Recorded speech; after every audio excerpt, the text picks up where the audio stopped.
Welcome to Saturdays at 7, Christian Scholars Review's conversation series with thought leaders about the academic vocation and the relationship that vocation shares with the church.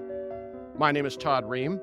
I have the privilege of serving as the publisher for Christian Scholars Review and as the host for Saturdays at 7. I also have the privilege of serving on the faculty and the administration at Indiana Wesleyan University. Our guest is George Yancey, professor of the social sciences at Baylor University. Thank you for joining us. Thanks for having me. Among other interests, your research includes race relations, multiracial churches, and interracial unions. As you look back over the course of the last 15 years, how do you make sense of the conversations that have occurred in the United States concerning race relations? Yeah, so I guess 15 years ago, that would be about 2010.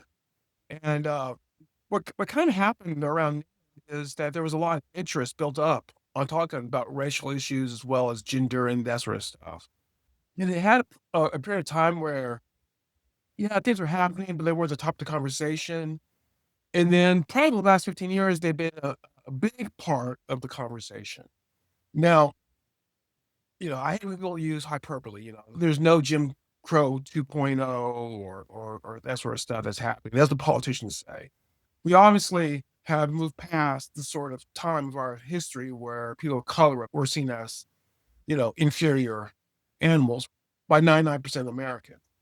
But still, sort of negotiating where we are racially with our racial past, our racial history, our racial traumas, that's an ongoing issue that we continue to go back and forth on. And right now, the voices that have articulated a more colorblindness, just ignore race, that sort of thing, they're the ascendancy right now, but they won't be forever. Just like those who are pushing more of an anti-racism were not in the ascendancy forever. So that's until we can resolve something more permanently, I think that's where we're going to be at in our society. Are there any particular social markers or events that prove most compelling to you, if any, in terms of identifying the arc of the conversations that have taken place during the period of time we're discussing? I guess, that's an interesting question. Is there any single social event?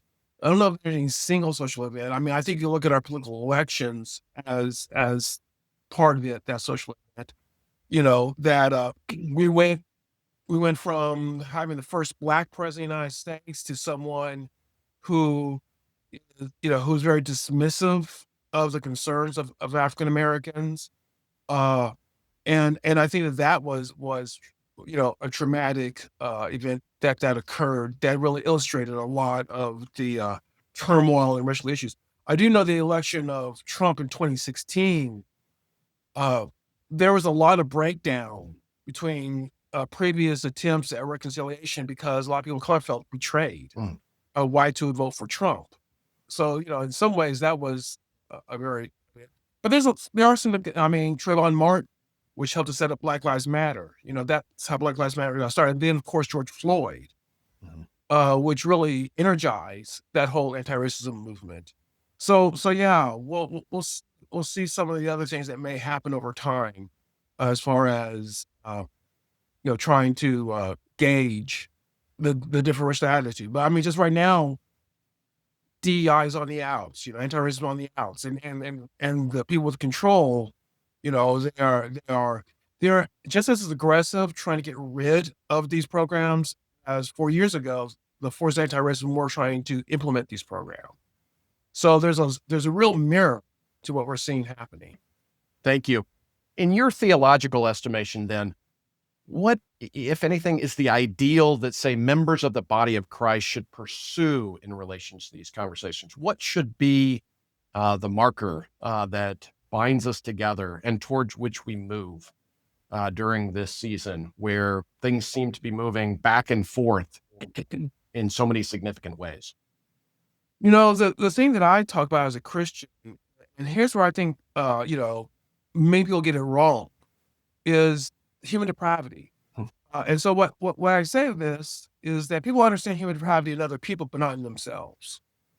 And so when those who were when anti-racism was all the rage a few years ago, they understand human depravity of whites not caring about racial issues. They don't understand the human depravity of how they themselves could get carried away and engage in excesses which contribute to their demise. Likewise, I see the same thing happening among the more conservative elements today. They understand human depravity of how some people of color do use their race card or do misuse some of the things. They're not seeing the human depravity of their sort of callousness. I look at the immigration issues today. Uh, I I just remember reading someone who's very conservative and says, "I don't hate immigrants. I just love my natives." I'm like, that's a really low bar. Not hating the foreigners is a really low bar. I mean, are we supposed to love the foreigners? And I'm not advocating an open border policy by saying that. I mean, but our bar is not, I don't hate you. Didn't you just say even the world does that? Our bar should be we love people around the world, no matter who they are. We may not be able to do everything we can for them, but we sort of try to love them. And so that's a sort of blindness I think we have when we do not recognize the importance of human depravity in our own decisions. Having said that, once we recognize that, we need to move ahead towards having productive conversations where we can find solutions that we could all live with, rather than have the conversation of how can we beat down the people that we oppose so that we can get our way, which is the conversation that I see too often happening across the spectrum. Thank you. Where have you seen, if any, of these productive conversations taking place amongst members of the body of Christ?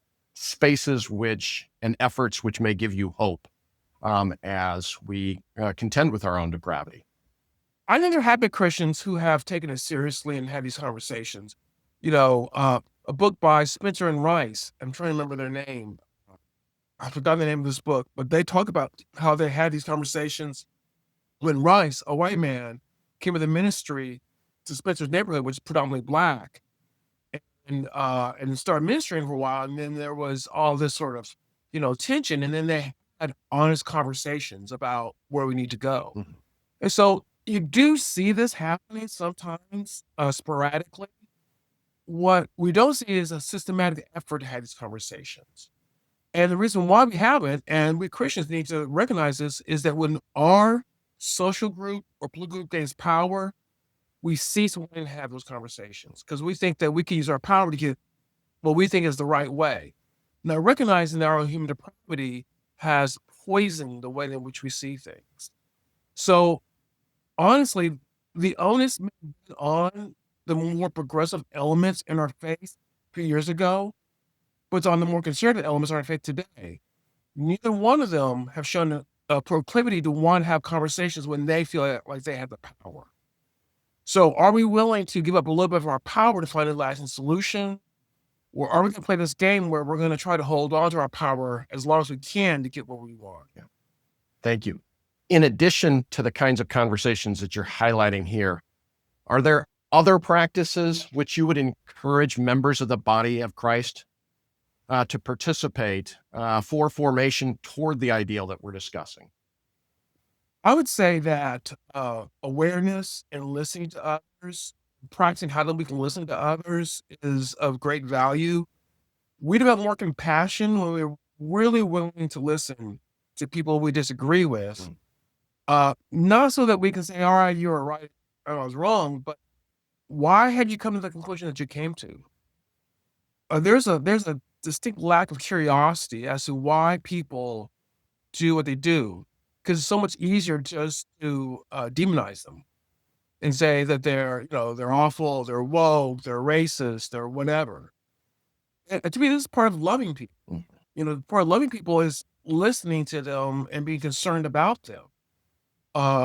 And I think we fail to do that too oftentimes when we feel that we have to earn these social political victories. So, these are sort of things I mean to think, it would really change our world, our Christian world, not just on racial issues, but on a lot of things. We learn how to listen to others, have curiosity, and work with them to find solutions and not feel like we have to have our way all the time. And, you can imagine the different issues that if this comes up that would just change things. And what the church was known for being the place where you go and they listen, they hear you out, and they try to work with you. What the church is known for that rather than what we're known for today, which is not. Yep. Thank you. Want to shift now to asking you about your own formation for the academic vocation and the interests then that have captivated you and defined your work as a sociologist. You earned a bachelor's degree in economics from what is now West Texas A&M University, and then a master's. Boo, boo. I'm a Longhorn fan, so I hate when they change that name.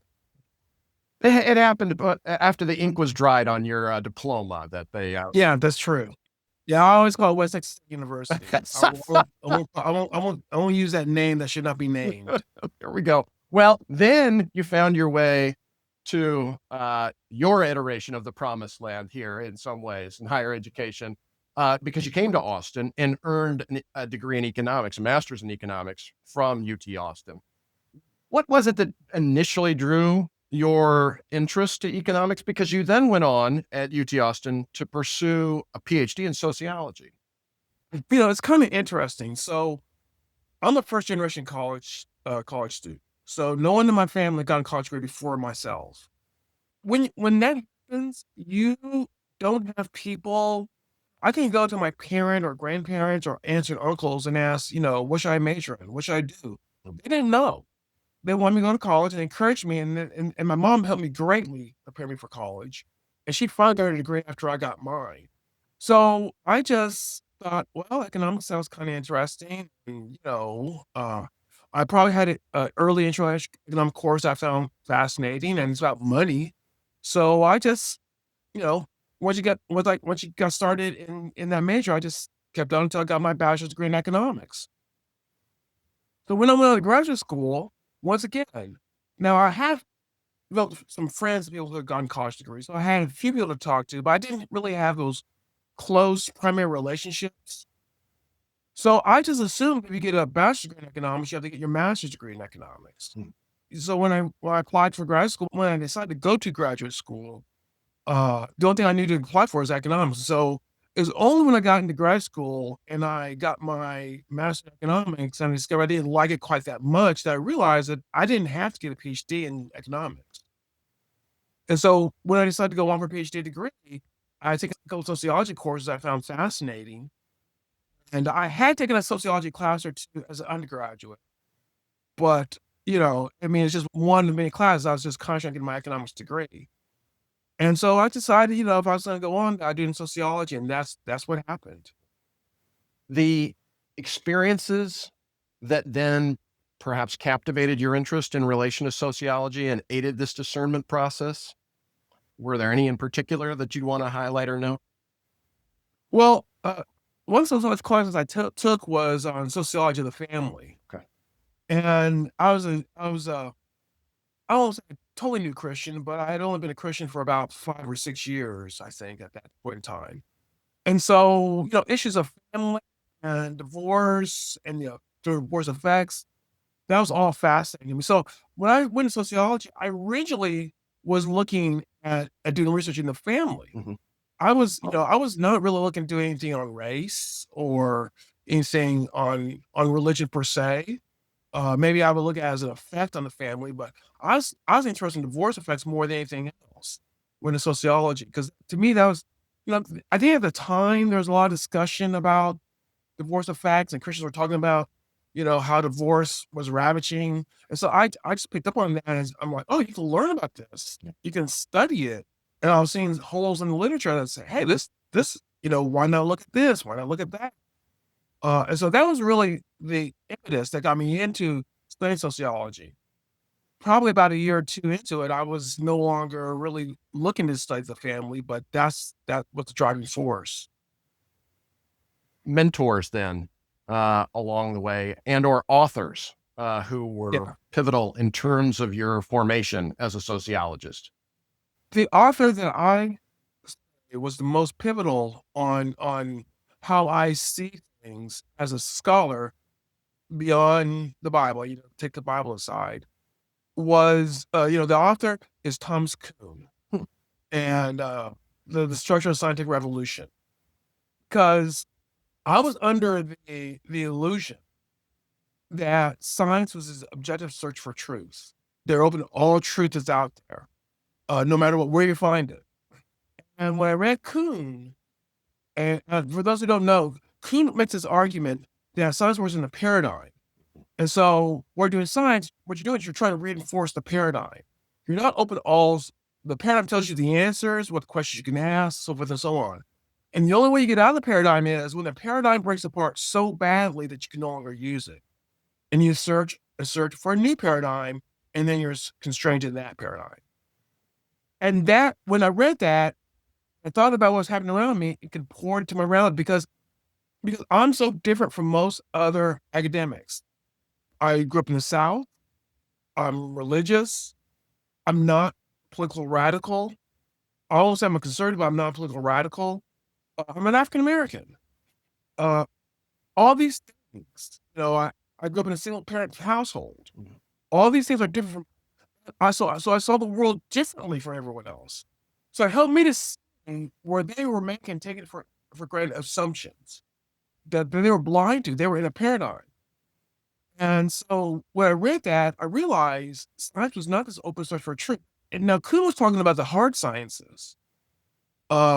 Issues he's talking about are even more dominant in the social sciences. So that one really opened up my eyes, and it's given me permission to challenge the paradigm and to do work that doesn't comport to the paradigm. I did do some research that fits in with the current social paradigm of the day, but I'm also willing to do research that does not. I think it's a lot because of Kuhn. Thank you. You served briefly on the faculty at the University of Wisconsin-Whitewater, but then came back to the Republic of Texas and served on the faculty at the University of North Texas for 20 years. In what ways did those years prove formative in terms of how you came to understand your calling to the academic vocation? Yeah, actually, it was 19 years, but it's felt like 20 years. I think by and large, I had a good time in North Texas. It was my first time working with a doctorate granting program, and I felt like I got a decent amount of support there. And just learning how to, I had a few years in Wisconsin, but, I had longer relationships with the faculty at North Texas. And yeah, I didn't have people, with one exception. I had one colleague. We did publish together. I did have people who are interested in what I was interested in working with, and so I do miss that.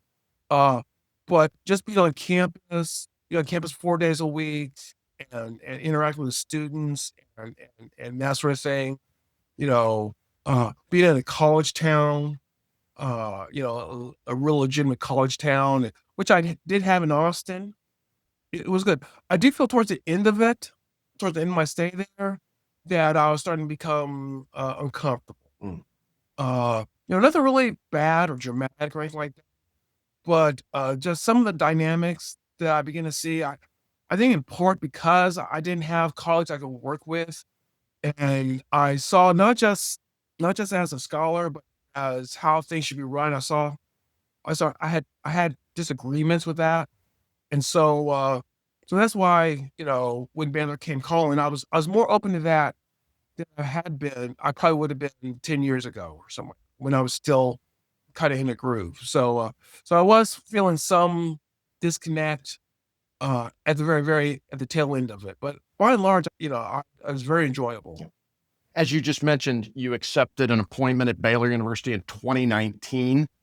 In what ways has your time then at Baylor now, as it approaches 7 years, proven formative in terms of your research interests and the ways that you've invested in those interests as expressions of your vocation? Yeah, so the Baylor experience is a little bit different, better in many ways. I don't live in Waco, whereas I still live in Denton, and so I'm not on campus 4 days a week, and so I wonder how much difference that would make my experience if I was on campus that often, because you get a feel for the campus. And I'm only now, a few years in, getting a feel for the Baylor campus, so I'm only on 1 day a week. But I mean, Baylor's been incredibly supportive of what I've wanted to do. And, the Christian element, I don't know if academically Baylor students are better than North Texas students, but there does seem to be, and I know not every student at Baylor is a Christian, but there is a different feel there that I didn't have. I felt like in North Texas there was more of a humanistic perspective that permeated, and there were some very nice people there and stuff like that. And so I do perceive the students, with the Christian element. I think that does, especially when I teach on religion, Wow. it does create a qualitative difference in that sort of experience. The you know the administration has been supportive, and I don't have any sort of major complaints Mhm. on that. I've had a chance to work with Byron Johnson, and he landed this huge grant that's been fantastic, and try to help me to hopefully find some grant money on my own. So yeah, I've enjoyed Baylor. Yeah. Thank you. Want to ask you now about your publishing efforts over the course of your career. Uh, Broadly speaking, you're the author of about 20 books, and about 75% of them are for academic audiences, for fellow Mhm. scholars, and about 25% of those books are for popular audiences, primarily Christians, parishioners, seeking insights concerning how to live out their faith. That Yeah, ratio of books and audiences that you've sought to serve has been one that you've roughly kept over the course of your career. So it hasn't changed necessarily or become yeah. sort of recent, yet writing for parishioners since your time at Baylor. Can you offer a few details concerning how you discern when you're striving to serve scholars and when you're striving to serve parishioners, and the difference in habits that you've needed to develop Yeah. in relation to those two audiences? Well, it's kind of funny because my very first book I ever wrote was a Christian book, and I was reading it when I was working when I was in graduate school. My advice would be: do not write a non-negative book when you're in graduate school trying to finish your PhD degree. So that probably delayed my finishing for a little bit. So I don't recommend that. Uh, what I generally like to do, I do research, academic research, publish academically, and then publish it in a Christian format. I mean, the first book was an anomaly. Uh, and so part of what I see my calling as is to be a translator of academic work, a lot that I'm working on, translator of academic work to a laity audience. I think it's one of my calling. I mean, I think it's not the only thing, but I think it is one of the elements of my calling. Uh, and so I tried to do. I mean, I worked on the issues of race and ethnicity. We got a grant looking at multiracial churches. We got an Oxford University Press book out of it. I worked on a book on my own looking at Christian colleges and racial issues. Consequently, I also published a book for University Press on how to help church become more racially diverse. For me, it's taking that information and putting it in a language and format that's more easily understandable by educated laity audience. When I did my work on anti-Christian bigotry, I've did research on it, published academic book on that. One on cultural progressives, and then one on Christianophobia. Had another book on academic bias, and then I decided, well, okay, let's put this in a format so that someone doesn't have to go and read 3 academic books. They could distill it down in a Christian format, and thus hostile environment was written. So that's been sort of the way I've done things. Mhm. I walked away from race ethnicity for about 10 years or so, and then came back to it, and that's when I published my latest Christian book on gun racial division, because I had thoughts and things I've considered over those 10 years and reinforcing that. But that's kind of how I've done it. I have a book on identity politics coming out Mm. that's academic. I may I may do a Christian book on identity politics because I think that, that's something that's worth. I think it's something that Christians really need to think about. I don't have any plans to at this point in time, but that would not be unusual for me to do something like Yeah. that, on identity politics from a Christian point of view. So yeah, so that's sort of how I see things. I think that the role of the Christian academic should be one of both. a prophet and a comforter. Hmm. I think we should be a prophet in that we should challenge the Christian church to do better. We should not be just a cheerleader. But I also think we need to be a comforter, because there are things that are unfair to the Christian church, and so we should call that out too. Mm. Uh, I I am not trustful of Christian academics who do only one or the other. Those who there's a few who all they do is they rah rah, they cheer, and they don't really challenge the church. There's probably more that do the other ones that all they do is challenge the church. Mm-hmm. And they do it so much you realize, well, why do you call yourself a Christian? You know, uh, so I think that that's the role that I strive to play, and I think it can frustrate people because they see me in one role, they think that's the role I'm always in. Of course, it's not. For younger scholars, then, who sense that they're called to engage not only their colleagues in academia, but also fellow parishioners in the church, what advice would you offer them as they cultivate these habits that would then allow them to Mm. serve as both prophets and comforters? I would say first, learn your craft well, learn your craft excellently. Bring your different perspectives, but make sure that that you're sufficiently rigorous in how you do your work. Don't use it as an excuse. Well, they don't like it because I'm Christian to do inferior work. Uh, and then apply that. Mm. I think if we honestly apply what we learn, we are going to see elements that need to be challenged in the church, and we're going to see the need to defend the church from time to time. If we're honest about it, don't get so wrapped up in the zeitgeist of your academic discipline that your eyes are not open to some of the misuses of research, misuses of humanities.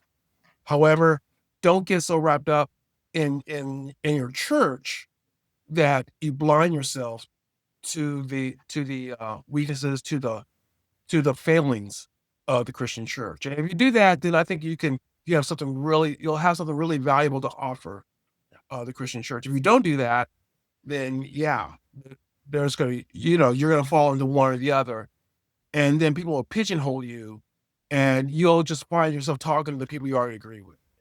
Yeah. Thank you. At the outset of our conversation, we of course discussed the role race relation plays in your scholarship, along with the observations you've encountered and then been able to offer and share through those efforts. Your research interests, however, also include the sociology of science, progressive Christians, anti-Christian attitudes, and atheism, echoed in some of the things that you talked about in terms of the books that you've offered. In what ways do those interests relate to one another? And in what ways might they be separate or distinct from one another? Well, the most common way they relate to one another is I'm interested in all of them. So that's the most common way they relate to one another. I've thought about that. What is the thread to what I choose to study? If I eliminate the one-offs, like there's one paper on height and dating, which is a big one-off. I think part of what it is how people learn how to get along with each other. I think that if there is a theme to my work, is trying to figure out how we can solve problems instead of just documenting problems. And to me, part of it is, how do we learn how to get along with each other?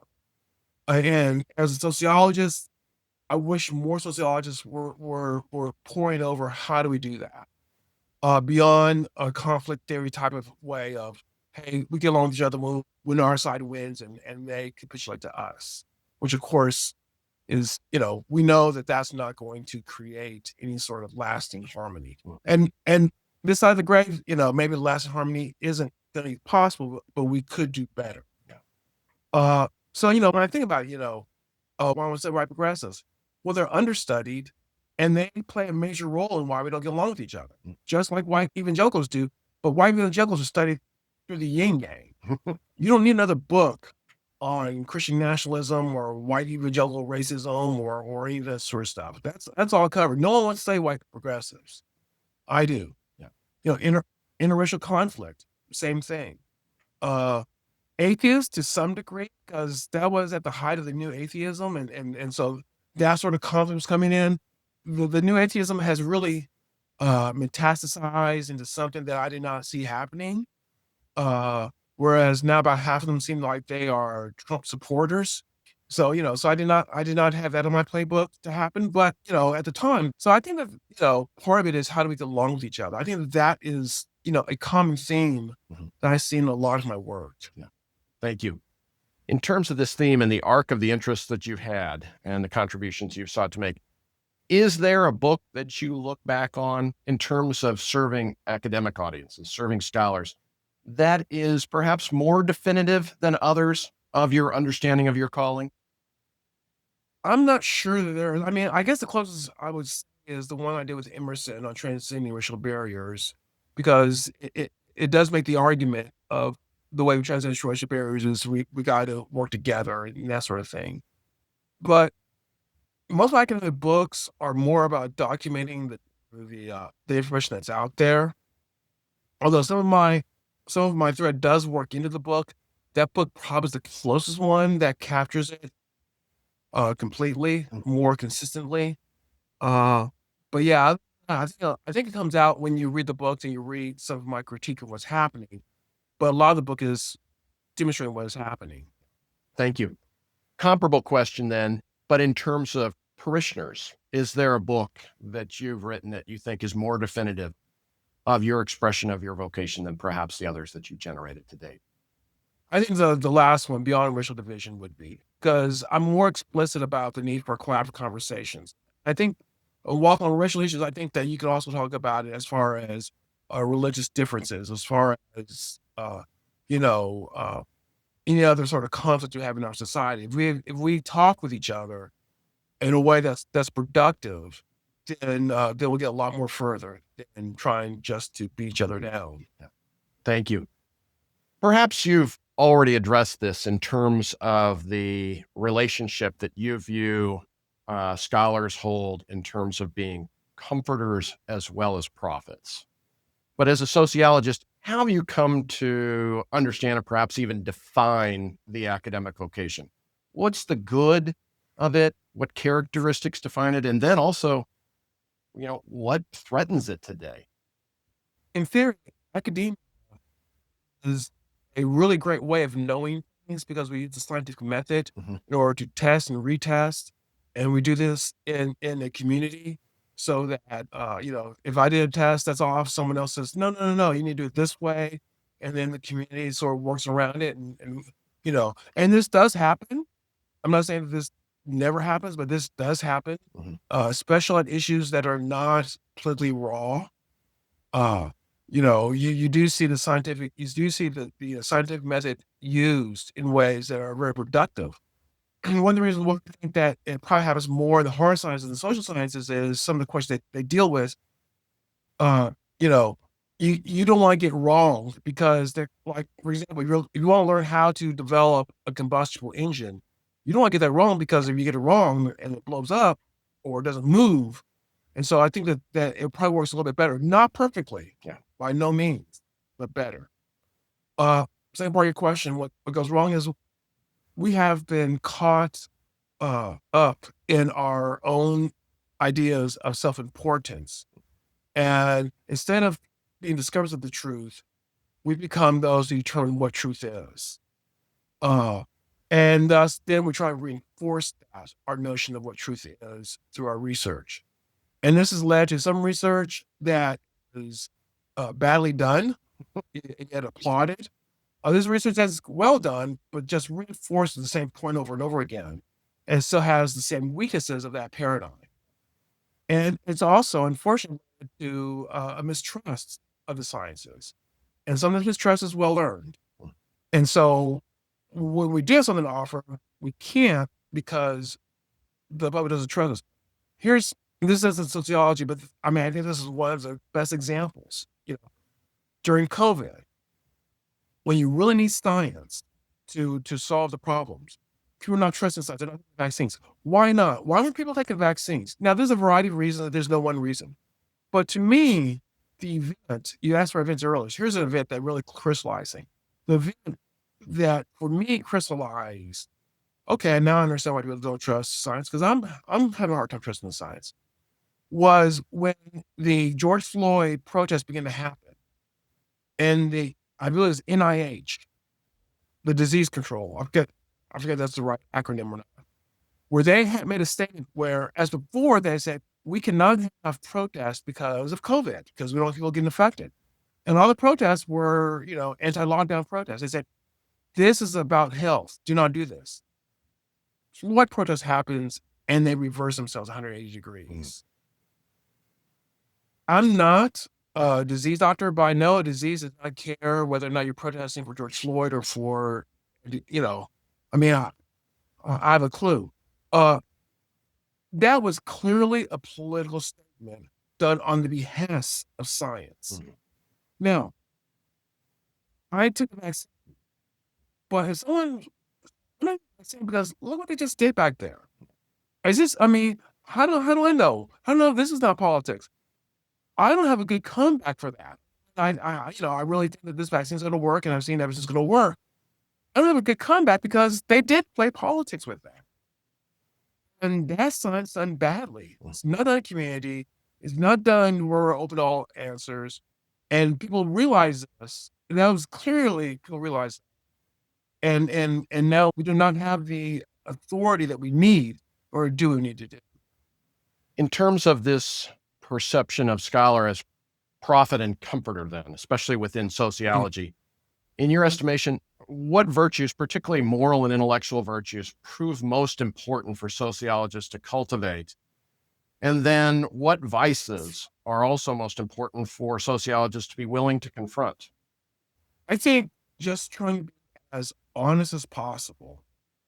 And, objectivity, as we don't know, is a myth that you can't be totally objective, but you can keep questioning yourself. I think the ability to engage in introspection is a very important advice, very important virtue, and it's also a very difficult one to develop. And, I struggle with it myself. I'm not holding myself out here as, oh yeah, I engage in perfect introspection all the time, because I don't. I had my wife just the other day in a situation say, well, why don't you do this? And I didn't want to. Then I realized she's right. So I hope she doesn't ever see this, because I'll never live it down. Well, we all have a few of these moments here and there. Yeah. One thing that disturbs me is the lack of introspection I see among so many scholars, in part because, we are told that we're the scholars, and we're the intellectuals. And then that leads then to the vice that I think that we struggle with. I think that because of our position in society, and also because people who have the sort of intellectual status that we're given usually are compensated a lot more than what we are, like a doctor or a lawyer. They're compensated much more than we are. I think that we as scholars tend to make huge battles over small things because we need to reinforce our feelings of importance. And so I can say that I am, one of the foremost experts in this very sliver of information topic. There are certain topics I could argue I'm one of the foremost experts in that. And so that does not make me an expert in a lot of other things. And so there's a temptation for me to think I am this expert in all those others. Well, I'm not trying to pick on the new atheists, but Dawkins, from my understanding, is a great expert in certain aspects of biology. When you read his book, he is not an expert in philosophy or theology, and it comes across in his book. He talked with the confidence that he was. I think that academics, we have our expertise in that, and of course, we should talk with that expertise. But we shouldn't forget that we're not experts in everything, and when we act like we are, then we badly overreach, and that's one of the reasons why people don't trust us. Yeah. Thank you. As we close out our conversation then today, I want to ask you to unpack a little bit more for us based on the experience you've had of writing for both academic audiences and for the university. Because in what ways do you estimate that scholars could be of greater service to the church, and the church perhaps can also be of greater service to scholars? Yeah, well, I absolutely believe that we scholars can be aggressors of the church. I think if we write in an honest way, where we're sensitive and we defend the church as well as critique the church, we can help the church become better. And I think the church should listen to us, although they have reasons not to, and sometimes I think their reasons are very sound. Some of the scholarship I've seen directed at Christians about Christians, is totally tone deaf and totally uncharitable. Christian scholars, but all scholars could learn. I think there's a perspective in the Christian theological framework that should be taken more seriously. And that perspective is that because of human depravity, no one has all the right answers. Thus, there's a notion within certain elements of academia that if we did the right things, that we create utopia. And I'm very skeptical of that because of my Christian foundation and the evidence I've seen around in my life, that we can create utopia. I think academic scholars would do well to consider that we can't create utopia. What we can do is make the world better where we're at today. And the danger of trying to create utopia is you can justify doing a lot of things. Mhm. Uh, you know, hey, if some people die, but we create utopia for everyone else, so that's fine. And you know, if you look at the folly of Marxism as implemented in the Soviet Union, when there's this ideal, I'm not even saying this is a critique of Marxism, but the ideal that we have this utopian society that leads to tens of millions of deaths, that's almost predictable when you believe you can create utopia. And so I think if academics took a step back and say, how can we make society better and do a rigorous cost benefit analysis and not think that, well, we got to do whatever we got to do in order to create utopia. I think it would, help our sciences and humanities to have that sort of perspective. So I think that's how we could each give each way. Yeah. Thank you. Thank you very much. Our guest has been George Yancey, professor of the social sciences at Baylor University. Thank you for taking the time to share your insights and wisdom with us. Thanks for having me.